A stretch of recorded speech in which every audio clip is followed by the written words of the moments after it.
रामायण की बात हो और हनुमान जी की बात ना हो, ऐसे कैसे हो सकता है। तो मैं आपको एक हनुमान जी की कहानी सुनाता हूँ। एक बार हुआ यूं कि विष्णु जी ने गरुण देव को हनुमान जी के पास भेजा बुलाने। तब तक हनुमान थोड़े बुजुर्ग होने लग गए थे। गरुण वैकुंठ धाम से विष्णु जी के आदेश पे उड़ के गए और वो पहुंचे हनुमान जी के पास पृथ्वी। उन्होंने बोला कि विष्णु जी आपको याद कर रहे हैं, चलिए।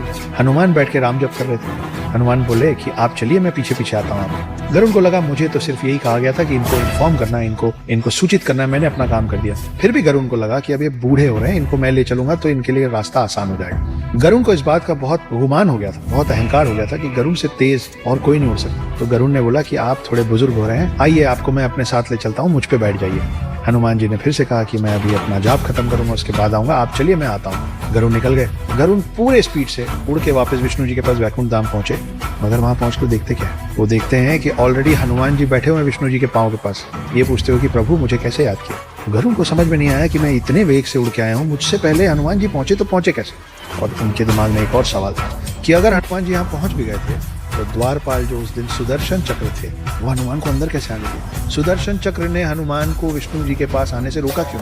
तो खोज शुरू हुई कि सुदर्शन चक्र है कहाँ। द्वारपाल सुदर्शन चक्र अगर द्वार पे नहीं है तो गया कहाँ। विष्णु जी मुस्कुराए और हनुमान जी बोले, हे हनुमान, कहाँ है मेरा सुदर्शन। हनुमान जी ने मुंह खोला और मुंह के अंदर से सुदर्शन चक्र निकला।